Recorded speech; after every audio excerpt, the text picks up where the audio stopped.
Dive into the biggest games, including Browns, Chiefs, Steelers, Bills, and the Saints hammering the Packers. And what about those vaunted rookie quarterbacks? What's the tape tell us about their debuts in the NFL? From your Week 1 Sunday, we're handing out grades to Lawrence, Wilson, and Jones, just as we will do all season long. And should the Falcons already be worried about their draft strategy from this past season? Why our scouts are a little worried about the Dirty Birds moving forward. Let's move the sticks, and it starts right now.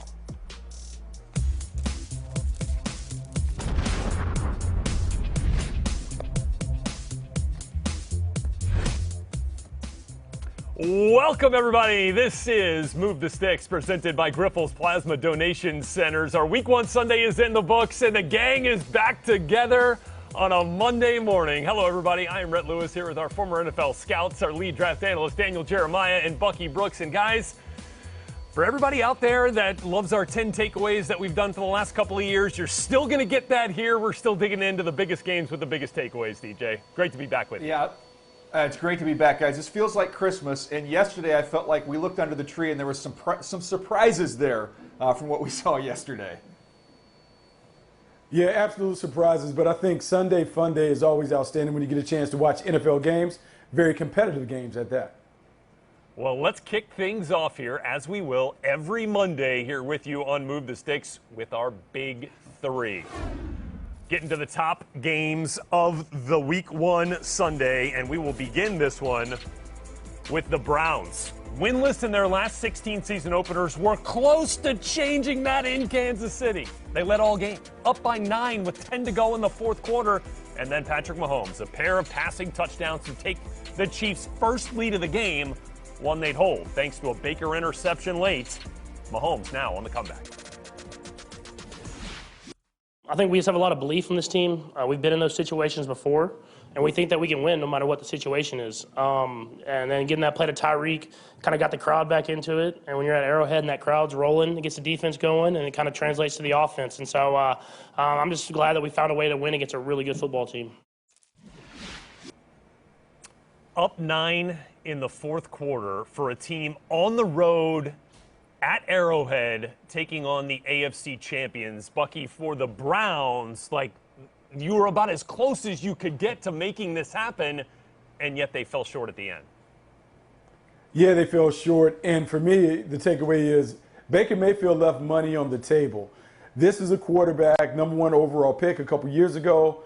The team and Baker Mayfield's representatives are trying to figure out how they go forward in terms of a new contract. And what you need to see from Baker Mayfield if you're the Browns, in these money situations, can Baker put the offense on his back and come through? In the fourth quarter, in need of a fourth quarter comeback or a game-winning drive, Baker Mayfield came up short twice. 3 and out, then the last drive finished in an interception. And so when you're the Cleveland Browns and you're looking at your quarterback and you're thinking, is he worthy enough of being in the $40 million club that we've seen these quarterbacks get into? That drive leaves you wanting more. You wonder, is he good, not great, and whether you settle when it comes to good when it's time to pay him a new contract. Yeah, I think you could be maybe frustrated with that, Buck, not being able to make a play there at your quarterback position. But this is one of the 5 youngest rosters in the NFL with the Cleveland Browns. And you saw that talent was on display. This is a legit Super Bowl contending roster. They were right there with the Kansas City Chiefs. But when I flip it over and look at the Chiefs, this is what's scary for the league. They break in 3 rookie offensive line starters. They did not play great. The whole offensive line was new, and it was just kind of a little bit of a clunky effort. They get down in this game, and then you get down to the end of it, and lo and behold, they score 33 points. Mahomes throws for 337 yards, and they find a way to win a football game where they're still trying to figure things out up front. So that's the scary thing. They're only going to get better up front, and they just went toe-to-toe with one of the best teams in the NFL and came out with a win when they weren't at their best. You know, DJ, what's funny about the Kansas City Chiefs is we talk about this team comparing to the Golden State Warriors for years because they have spurt ability. They can play bad for 55 minutes, but in a 5-minute span, they can get hot and score points. With Pat Mahomes and the weapons that they have on offense, they're never out of a game. And look, we talked a lot about the improved Browns defense, and I think for the majority of this game, at least for the first 50 minutes, you really saw it. I mean, they kept the Chiefs in front of them. They pressured Patrick Mahomes, even though I think they only sacked him twice. Felt like he was under duress a fair amount in this game. And then you just got to limit those explosive plays when Mahomes needs it the most. Easier said than done, right? But that big one to Tyreek Hill really kind of changed the landscape of the game there in the fourth quarter. And the Chiefs showed some grit to get it done in week one.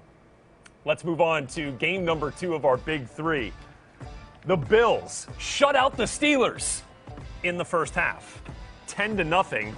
Then the Steelers put up 20 unanswered to start the second half, got some help from special teams, and a block punt return for a touchdown to take a lead they would not relinquish, spoiling the Bills' home opener for Josh Allen and company. Whether it be, just first game nerves or jitters or, feeling stuff at my feet. But again, I gotta play better. I gotta be better. I know that, and again, like I said, we're gonna learn from this, and we're not gonna panic. It's 16 games left, and we know what we need to do. And again, we're gonna look at the film and work and strive to get better. Yeah, for an offense in Buffalo that looked like they had all the answers last year, certainly felt like they were out of rhythm, could not find a rhythm in this game, especially through the air. DJ, what was your major takeaway from this one? Well, it's interesting when you go back and you watch the tape and then you study the tape and then you go try and look up all the analytics and the numbers to see if things match up. And I thought in this game they had some opportunities deep down the field and they just weren't quite able to connect. And that's something when you go back and look at this Bills team last year. Josh Allen, air yards 10+, was 56.2%, making those things happen. In this game, he was 39%. So there was a drop-off there. They had some opportunities, weren't able to cash those in. And this is an offense that's just dynamic and explosive. And the Pittsburgh Steelers did a nice job, as you look at this deep one here. I'd like to have that one back. But the Pittsburgh Steelers did a nice job of just limiting those big plays from a big play offense. It's funny, DJ, you talk about limiting big plays. I think the biggest thing happened at halftime when the Pittsburgh Steelers made some adjustments. And those adjustments happened in all 3 phases of the game. Offensively, they were able to achieve some level of balance. Run and pass, Ben Roethlisberger played really well, even though he didn't have over 200 passing yards. But then defensively, they were able to kind of throttle the Buffalo Bills when it mattered the most. They were able to force some turnovers on downs. They were able to get off the field in key situations. But really, the game turned around on a special teams effort. They were able to block a punt, return the punt for touchdowns, and that was part of 5 straight drives in which the Pittsburgh Steelers finished with points on the board. To be able to score each and every time that you have the ball in the second half and get the benefit of a punt speaks volumes about Mike Tomlin and his staff's ability to make adjustments at halftime. Well, look, we're all friends here, but I got to apologize to you guys because I haven't done anything as nice for you as what T.J. Watt did for Minkah Fitzpatrick. Because he got the Pittsburgh Steelers to change how they do contracts. They paid T.J. Watt what he deserved. And now Minkah Fitzpatrick is next in line. So he is, I don't know what's for dinner, but I'm pretty sure that T.J. Watt doesn't have to buy from Minkah Fitzpatrick because that deal is going to be coming down the pipeline. Minkah Fitzpatrick was phenomenal in this ballgame. Hey, and remember when we were all excited about the Steelers taking Najee Harris in the first round, and the Steelers had all this talk about him being a 3-down back? I think we just call him an every down back because he played every offensive snap for the Pittsburgh Steelers in his rookie debut. Look, the numbers weren't great, and I think they'll get better, but he had a couple of big runs late to help run some clock, which certainly helped the Steelers' cause in this one. Let's move on to the final game of our Big 3, and that was an absolute blowout in Jacksonville. This did not go according to plan, perhaps on all fronts. Playing a home game at the Jaguars' home stadium, the Saints watch Jameis throw 5 touchdowns, watch Aaron Rodgers throw 2 picks, first of which was in the red zone, and an offense for Green Bay and a team overall absolutely out of sync. Got to give the Saints all the credit in the world. They came ready to play, absolutely embarrassed us today, and you can't do that against a well-coached and quality football team.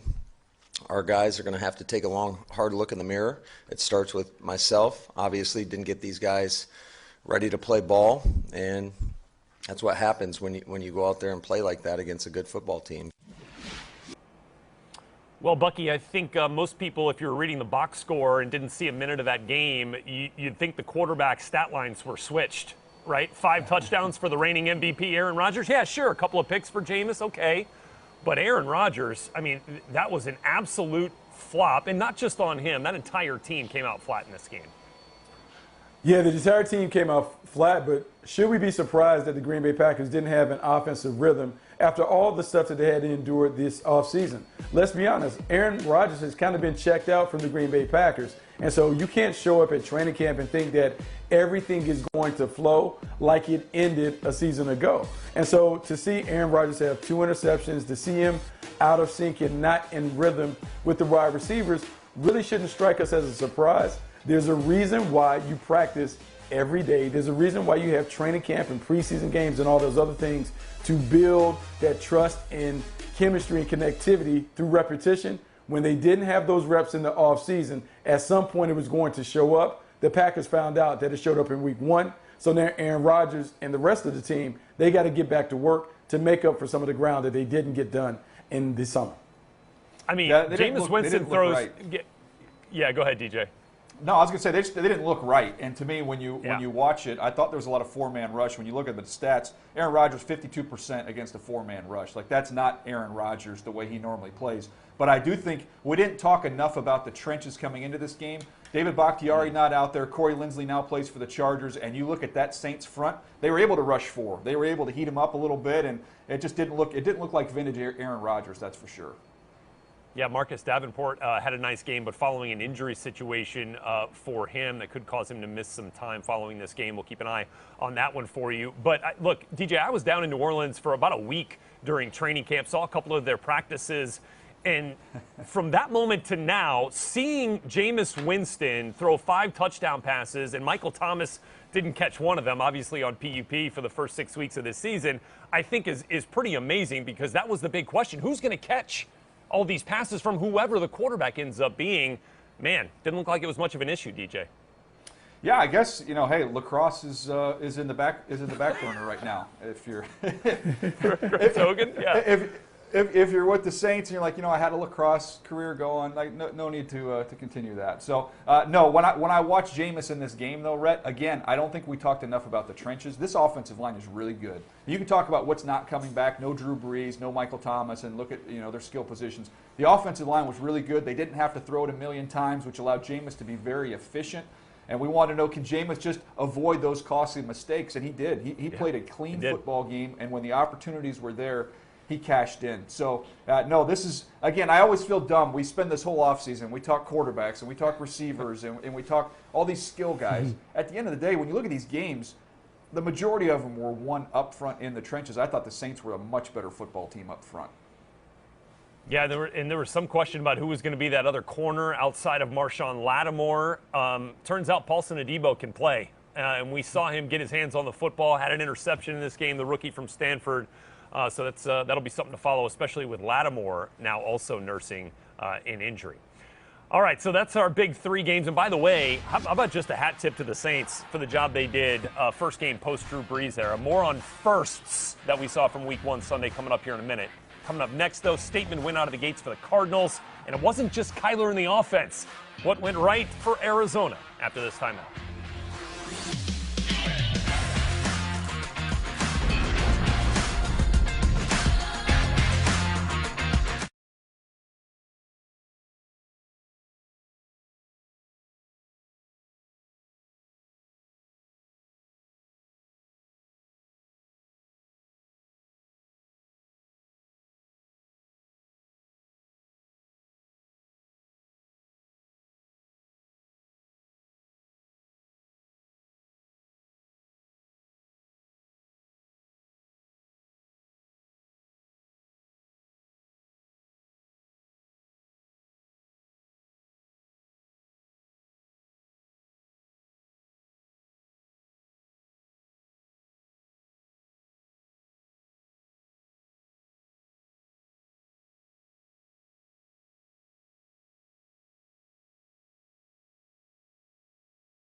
Game, guys. We welcome you back to Move the Sticks, presented by Grifols Plasma Donation Centers in Nashville. The Cardinals seemed like they weren't necessarily even playing against the Titans. It was almost as if Kyler Murray and Chandler Jones were trying to one-up each other, each with 5 fantastic plays, 5 sacks for Chandler Jones, and Kyler Murray 5 total touchdowns. And let's put that into perspective here for you with a look at what Kyler did here. So this shows you that Kyler Murray now becomes the 6th player since 1950 to go with 4 passing touchdowns, 4 or more, and 1 or more rushing TD in a season opener. Last guy to do it, believe it or not, Ryan Fitzpatrick back in 2018. But Kyler Murray was just fantastic in this game, DJ, and it makes you think what could have been last year if he hadn't gotten hurt, because like this is what we expect from Kyler Murray now when he's full go, right? Look at what this offense can be, and because of Kyler Murray, and I'll add bringing in Rondale Moore, put him with Christian Kirk. Now you've got a couple guys that are the quick hitters. You know Hopkins is going to be able to get down the field. Whatever you get from A.J. Green is kind of gravy. But they have these 2 guys now where you can get the quick completions and let them run after the catch and make things happen. So your defense, you get used to that. Then the next thing you know, Kyler Murray's scrambling around, and you've got to stay plastered in coverage for 4, 5, 6 seconds because he's buying all kinds of time with his athleticism. So they are a nightmare to defend when Kyler Murray is fully healthy, and I think you hit it there, Rhett. If he would have stayed healthy last year, this probably is a playoff team, and we would have been talking about them coming into this season. Now they've been laying low, and look, this is a team you got to be talking about in a very interesting division. Yeah, look, they're a very talented team, and offensively they certainly can put up points. But I want to cast my eyes on the defense and give Chandler Jones all the love for being a dominant player off the edge. It is rare for you to see an all-pro defender run an all-pro tackle off the field, but that's what Chandler Jones did with 3 sacks in the first quarter, 5 on the game, 2 forced fumbles, and he was able to do it in a variety of ways using a variety of techniques. He has been one of the best edge rushers in football since 2012, but now you got a chance to see the dominance and the disruptive nature of his game. He was fantastic, and because he was so dominant, he set the table for his teammates and allowed Vance Joseph to really come after the Titans. You know, I think this game was especially interesting, and just credit to Chandler Jones. Absolutely phenomenal effort in this game. But I think this game was interesting because when you think about the perceptions of these 2 teams, particularly on offense, you think maybe, air raid offense, Kingsbury, a bit more finesse, and then you've got that smash mouth, Tennessee Titans, King Henry-led rushing attack for Tennessee, and then, they sprinkle in a little A.J. Brown, some Julio here at some point. But I felt like, DJ, that this was an important game for the Cardinals to come out and dominate, given the stylistic differences between these 2 teams. Yeah, and I mentioned the division they play in. You're out there in the NFC West. I mean, this is physical football teams you're going to be dealing with. So they need to prove that they can hang in that style of a game, and they did in this one. Look, when you finish a game and you have a guy who's been an all-pro tackle tweeting out an apology to his teammates and to their fans, then you know that you've won the line of scrimmage, and that's absolutely what they did. Not only rushing the quarterback, but being able to limit Derrick Henry in this ball game as well. One little nugget on the Titans side of things, I think we all just kind of glossed over Corey Davis leaving because they brought Julio Jones in. Not only is Corey Davis kind of an ascending young player, Corey Davis is one of the best run-blocking wide receivers in the NFL. So, look, it's a small little detail, but there's some new pieces that need to come together and gel for Tennessee. They did not look good in the opener. Still waiting on the coming out party for Julio Jones as a Tennessee Titan. Have not seen it yet. We got a lot more to get to here as we continue on Move the Sticks. Ton of firsts from your Week 1 Sunday, but which were our favorite? We've got the Elite 8, including a couple of big rookie wideout debuts right after the break.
Najee Harris.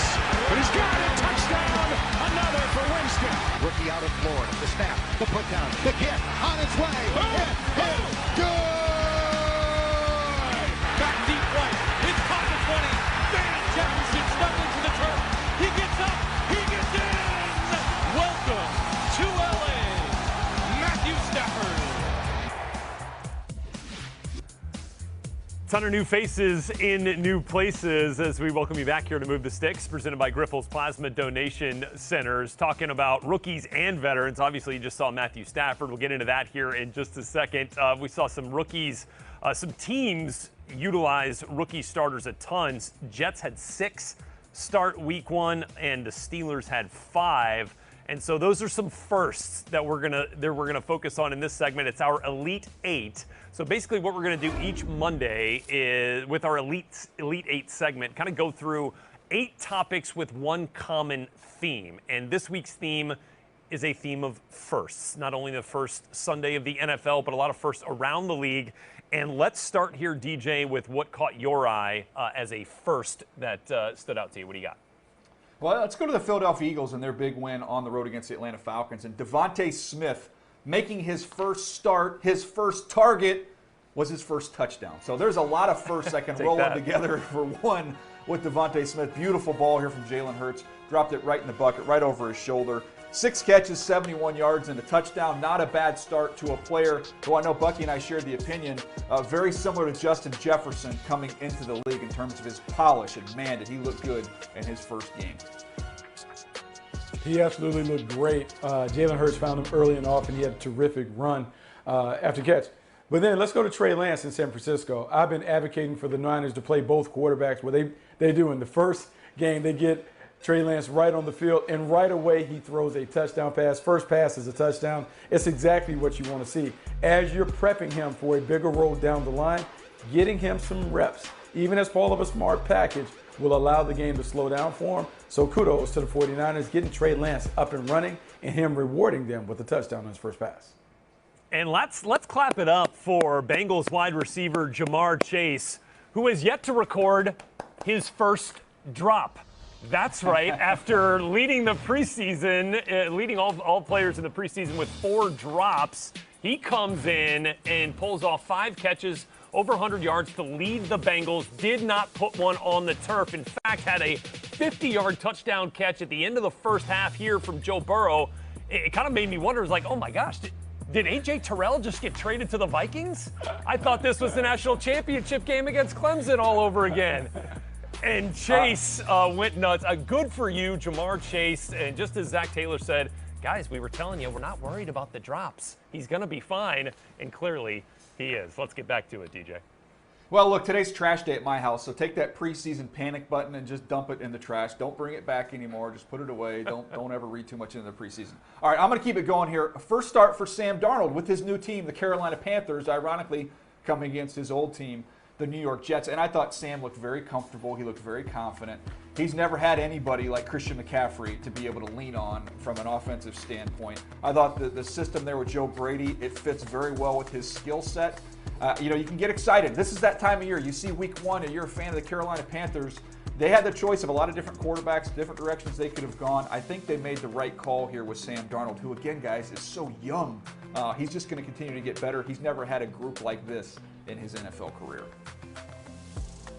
Yeah, he will continue to get better. Christian McCaffrey takes off so much pressure off of him. It's one of the things that you like about the situation that he has in Carolina. But how about the Houston Texans winning a game that many of us didn't expect him to win, because we didn't know what to expect from the Houston Texans, given all of the stuff that is surrounding that franchise. But hats off to David Culley for getting his team to stay focused, to be locked in. They played a great game. Tyrod Taylor was outstanding, managing the game and running that offense. And lo and behold, after week 1, the Houston Texans are at the top of the division. Who would have thought about that heading into week 1? Yeah, I mean, absolutely unexpected, really on both sides, to see so much struggle from Jacksonville against a team like Houston, who we had virtually no expectations for. Okay, how about another first? Matthew Stafford's first game as an LA Ram going quite swimmingly, in fact. And I thought it was kind of interesting that Al Michaels, Chris Collinsworth talked about it on the broadcast. Sean McVay needed a partner at quarterback, somebody that's close to like his level in terms of understanding and grasping the game and how they want to attack defenses. Certainly felt like Stafford gave him that in this debut game. He was perfect, literally perfect passer rating on two big-time categories. Downfield passes being one of them, as you see here in this grab from Cooper Kupp. We saw it on the first touchdown to Van Jefferson. 7-9, 212 yards, 3 touchdowns on downfield passes that traveled more than 10 yards in the air. And then also perfect passer rating, perfect 8 of 8 on play action. Two big keys to this Rams offense that showed us what this team can be with a quarterback like Stafford, because we talked about it as Super Bowl or bust, and I think they're forecasting that into the future here as well with this first performance, guys. Yeah, one of the cool things to see Matthew Stafford there, but how about his left tackle, Andrew Whitworth, who's still doing it after all these years. So you got one Los Angeles team in great shape at quarterback position with a veteran left tackle. Let's go to the other Los Angeles team, the Chargers, who broke in Rashawn Slater in his very first start in the NFL, their rookie first round out of Northwestern. And hey, no big deal. You just got to go up against the Washington football team, who has one of the best defensive lines in football. Joe Thomas appreciated the way that Rashawn Slater played. How good was he? How about no sacks, no pressures, no hurries, no problem? To the point where Chase Young, they ended up moving him to the other side and put Montez Sweat over him. And this wasn't a situation, Rhett, I was telling you, having been at this game and watching it live and putting your eyes on it, yeah, it wasn't like he was getting blown back and then anchor late. It wasn't like he was trying to wash guys past the quarterback. He was just settling on these guys at the line of scrimmage. Justin Herbert's never seen pockets like the one he saw in that game. He was just outstanding in his first start. Hey, Bucky, hang on one second here, because I just want to bring us back to the draft process. What's the one thing we kept saying, like why people loved Rashawn Slater? The game against Ohio State and Chase Young, Chase right? Young. And there we go. We saw it first right out of the gates, and Slater again proving he's up to the task, Buck.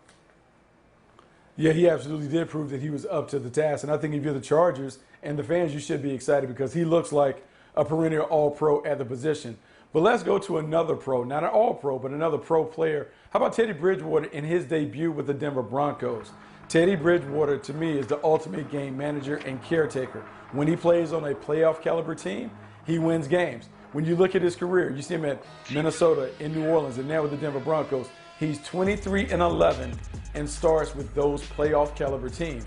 He goes to the Broncos, does what he always does, gets the ball to the playmakers, avoids the big mistake, and just enough to get the team to the winner's circle. You can see why Vic Fangio was favoring the veteran in this quarterback competition. Teddy Bridgewater gives the Broncos a chance to win a ton of games.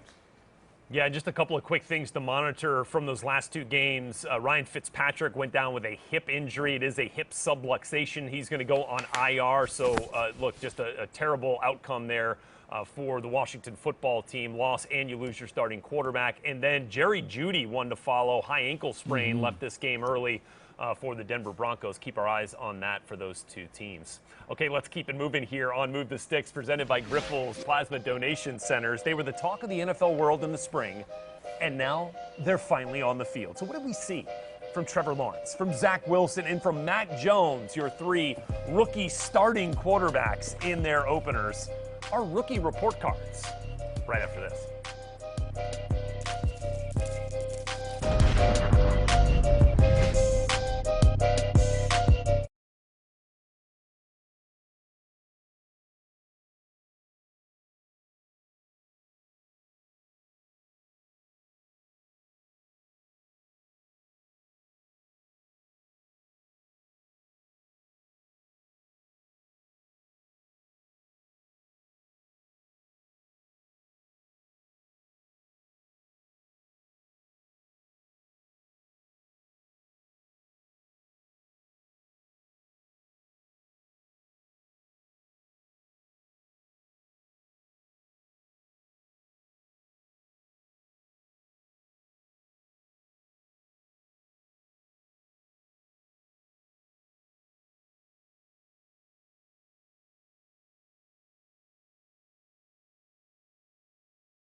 All right, back here with you on Move the Sticks, presented by Grifols Plasma Donation Centers. 5 rookie quarterbacks drafted in the first round this last year's draft. 3 got the nod on opening day as starters. Trevor Lawrence, obviously #1 overall pick, leading the Jaguars into Houston, and had some struggles. Ended up throwing it 51 times. Imagine that's not the game script they want moving forward.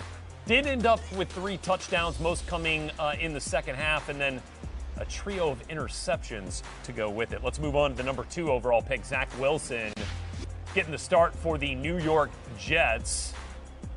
Wilson struggles early, again, kind of like Lawrence, but found himself, it felt like, found some rhythm in the second half, despite getting banged up and hit a ton in this game. Not banged up, no injury, but just got hit a bunch. 258 yards, pair of touchdowns, 1 to Corey Davis, to go along with an early interception. Nice play, as you see there, by Shaq Thompson. Let's move on to Mac Jones.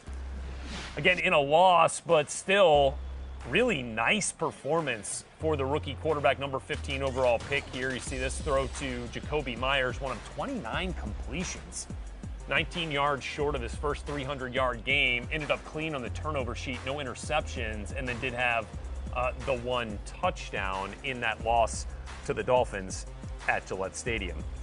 Okay, so let's queue up our rookie report cards. And again, this is a segment you can count on each and every week here on our Move the Sticks Mondays. And let's start here, Bucky, with Trevor Lawrence. Obviously, you followed the Jaguars preseason very closely on their broadcast. What did you see from Trevor and the grade you ultimately gave him here after week 1?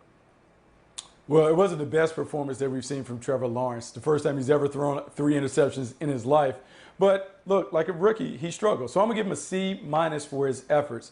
And here's the thing about Trevor Lawrence playing against Lovie Smith's defense. Lovie Smith is the proponent, like one of the founding fathers of Tampa 2. They want to have their eyes on the quarterback, and they want to force the quarterback to make tight window throws because they get great reactions on anticipating where the quarterback is going. Trevor Lawrence had a tough time with those defenders mirroring his every movement. He threw some interceptions early just because he didn't move the defenders with his eyes. And once that happened, it then becomes a test of your poise, patience, and discipline. And he didn't necessarily get it done in each of those areas. I think this is a game that he will learn from.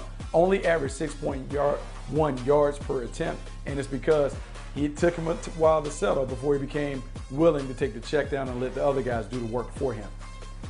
Yeah, sometimes I just don't love the way the schedule lays out because, man, you would love to see them play a team. This is not a great Texans team. They played well in this game.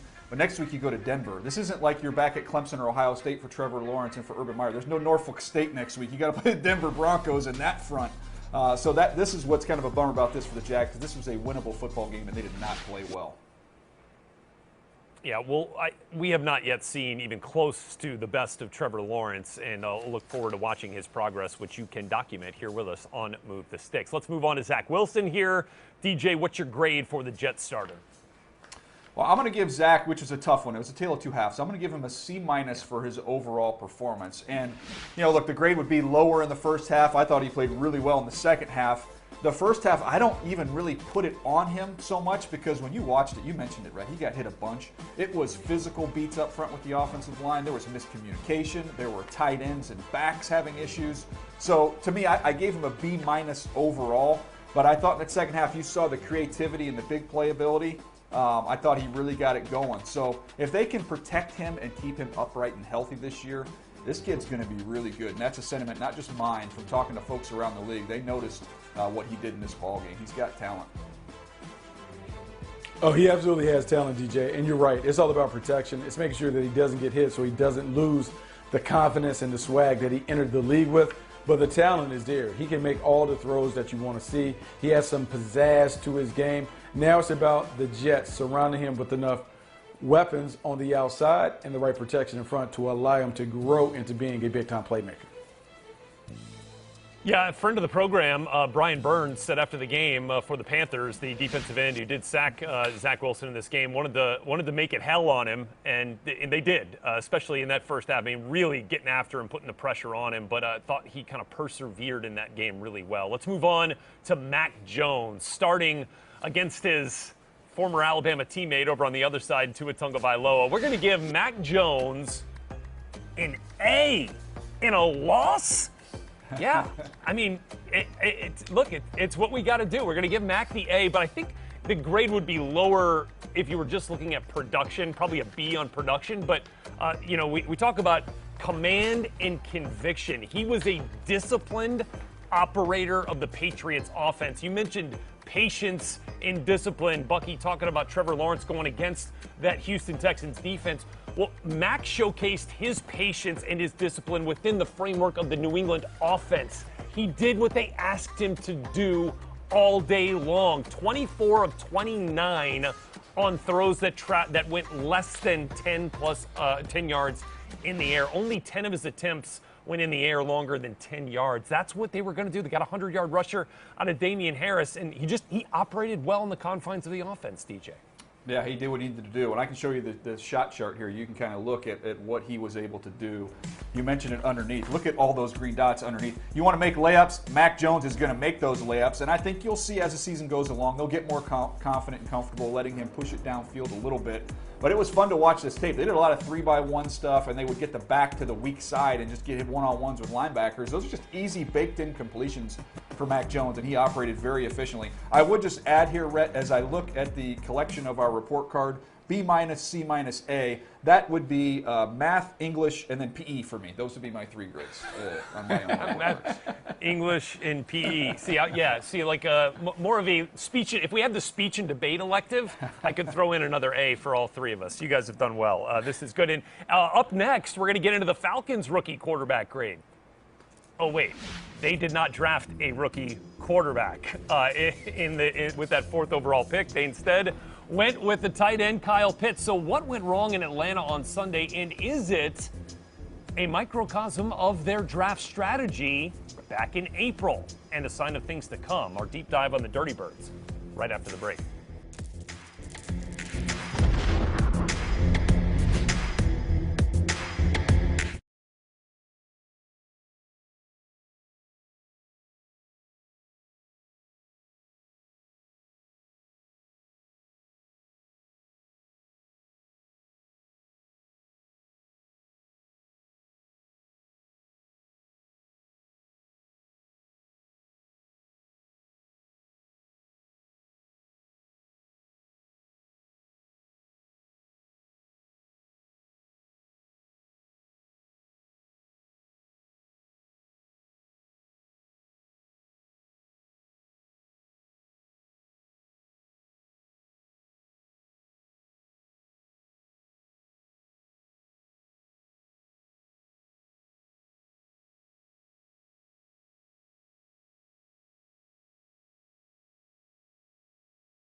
This is Move the Sticks, presented by Grifols Plasma Donation Centers, and this was an absolute debacle for the Atlanta Falcons in their season opener at home. First game for new head coach Arthur Smith, and they fail to score a touchdown. Get a look at the Falcons offense last couple of years as we compare what we saw in 2020. This is a team that scored close to 25 points a game. Again, didn't muster a single touchdown against the Eagles, and credit to the Eagles, by the way. We got into that a little bit earlier in the show. Third down percentage, they were actually a top 10 team in converting third downs last year. They converted just 3 in 14 opportunities against the Eagles on Sunday. And with that, let's get you to our Griffles Scout Stories. Yes, presented by Griffles Plasma Donation Centers. And DJ, how does a scout story kind of help us depict what we saw in Atlanta from the Falcons on Sunday? Well, I'm going to take you inside draft rooms because, Bucky and I have been in there, and you're not only in the draft process in those meetings comparing, grades on players, you're comparing positional value for players. And I want to be upfront about this. This is not revisionist history. This is not something that Bucky and I didn't discuss on the podcast in the run-up to the draft with that decision for the Atlanta Falcons. But here are the facts. You've got a 36-year-old Matt Ryan, and you've got a quarterback who is staring at you. We were advocating for Justin Fields at that time. You still have Mac Jones as well, who it looks like that could have been a good decision as well. But if you take a tight end, and we love Kyle Pitts, huge grades on Kyle Pitts, but if you've got a 36-year-old quarterback and you've got a quarterback of the future staring at you, the only way you take a tight end, Buck, is if you think he's the missing piece that you can win a Super Bowl with Matt Ryan in the next couple years, and he's going to push you over the top. And I think after watching this Week 1 game, we can all agree this team is a long ways away from being championship caliber. Yeah. And it goes back to that discussion pre-draft. This could have been a colossal mistake for them not to secure the quarterback of the future with that pick. And guys, this was, we talked about DJ Bucky. We talked about this all throughout the draft when discussing that 4th overall pick. Thought it was a real pivot point for new GM Terry Fontenot, new head coach Arthur Smith, because if they saw a quarterback of the future for the next 15 years available for them at number 4, they couldn't pass him up. No matter what, you have to take that player in that spot. So then the question, Bucky, to play devil's advocate, did they just not have that type of grade then on Justin Fields or Mac Jones? It's interesting, and only the people inside the building in Atlanta would know if they had grades that would warrant Justin Fields being taken at 4. However, I would say in scouting Justin Fields that he certainly was worthy of being a top 5 pick when you see the size, the arm talent, the athleticism, the fact that he also is from around that greater Atlanta area. It would have made sense in a bunch of different aspects for me for the team to take him. But when you think about what the Atlanta Falcons could have done, they could have seamlessly transitioned from Matt Ryan to the quarterback of the future, with Matt Ryan still playing this year and possibly next year. But for them to ignore the position and to take what we call a luxury item on the offense where maybe you get the tight end to do it, to me, I think is one of those things that they may look back and really look back on that decision with great regret. Because right now, from what we've seen from all of the quarterbacks taken in the first round, it looks like all of them have some special stuff to them. All of them have that secret sauce that you look for in franchise quarterbacks. And just to further elaborate here real quick, guys, I think Pitts was my 2nd or 3rd overall player. So I had a higher grade on Pitts than I did on Justin Fields. But when you're in that draft room, when you're having your meetings, if you don't have your quarterback of the future and you're staring at what you believe is a very good quarterback, you take a good quarterback over a Hall of Fame tight end every day of the week and twice on Sunday. It's the most important position in sports, and this is a 15-year decision. To me, that's why it's going to be fascinating to watch this. I have high hopes for Kyle Pitts. I know the numbers weren't great in this game. He's going to put up numbers. He's going to be a great player. But when you have a chance to solidify the quarterback position for the next 10 to 15 years, man, I don't know how you don't get that done. Yeah, I think you're spot on there, DJ, because Kyle Pitts' talent warranted becoming the highest drafted tight end in the common draft era, just not necessarily to a team real quick. If Matt Ryan's 26 years old and not 36 years old, I'm all different in. ball game. Take Kyle Pitts 100%. all day. Yeah, but he's not.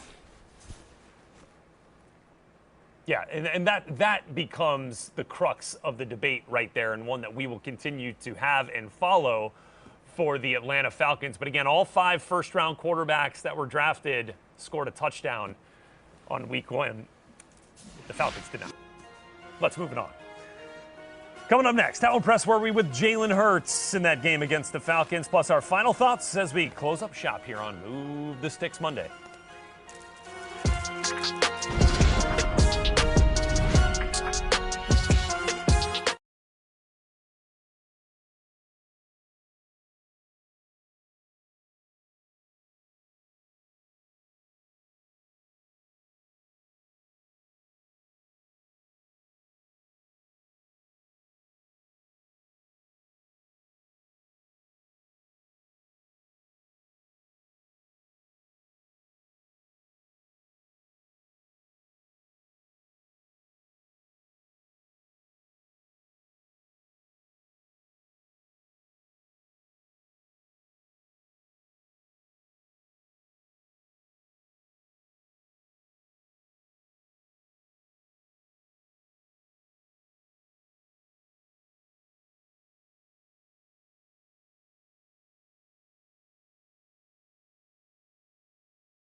Each week during the NFL season, we'll release 3 episodes of the Move the Sticks podcast, and you just need to use your phone. You can scan the QR code, and right now you can subscribe on iHeart, Apple, Spotify, or wherever you get your podcast. So get out that camera app, focus it on the QR code, and you are good to go, and you'll get your Move the Sticks fix 3 times a week. And with that, let's get our final thoughts here from this first Monday Move the Sticks episode of the season. And Bucky, let's start with you. What's on your mind? Oh, I love what Nick Sirianni did with Jalen Hurts. After being the subject to a bunch of jokes about his press conference attire and his words and the way he presented, I will say this, he knows football, because what I saw from Jalen Hurts was a reminder, very reminiscent of what he did at Oklahoma. Swing passes, RPOs, quick rhythm throws, design quarterback runs mixed in with some read option. And as a result, Jalen Hurts looks decisive. He looked confident. He played really well. And this Eagles offense looked more potent than I think anybody imagined. Hats off to Nick Sirianni for putting together a great game plan for his young quarterback. And Buck, I was out there at training camp, and to me, looking at this version of Jalen Hurts was much better than what I saw out there at practice. And there's some guys, there are practice guys and some guys that are game guys. When things speed up, some guys struggle and some guys excel. I thought you saw Jalen Hurts as a gamer. When the speed picks up, he's able to slow things down. I was very impressed with what he was able to get done against the Atlanta Falcons. I'm going to go, though, to the West Coast, and I'm going to go to the best division of football right now, the NFC West, and the Seattle Seahawks getting a big-time win, and Russell Wilson going out there and throwing 4 touchdowns. His marriage with Shane Waldron, his new offensive coordinator. I mean, I don't know if it can work any better than this. They were efficient running the ball. They were physical. And then Russell Wilson, with all these weapons around him, just made it look easy against a really, really good football team.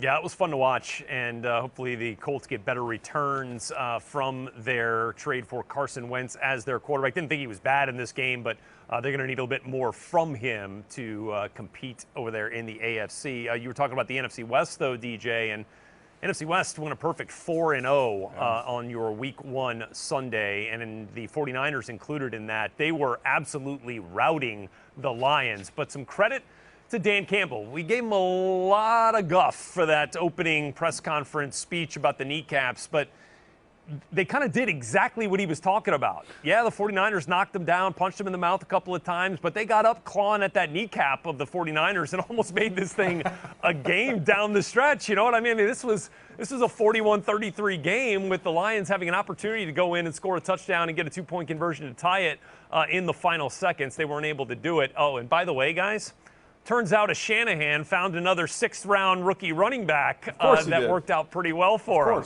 How about that? Elijah Mitchell, 100-yard performance. Wow, the Raging Cajun even into the end zone on an explosive play in relief of Raheem Mostert, who went down with a knee injury early in that game. So just like you drew it up, right? The run game rules the day again. What do you got, Deej? How's the studio? We want to get in there. How's that thing look? Can you come sit next to me or something? I'm all alone here. I got like 4 chairs sitting out here, and I'm the only one sitting in them. It's a little weird. But looking forward to getting back here with you guys next week and being with all of you at home every Monday. Thanks so much for being with us here on this Move the Sticks Monday presented by Grifols Plasma Donation Centers. We'll see you right back here next Monday, same time, same place. Have a good day, everybody.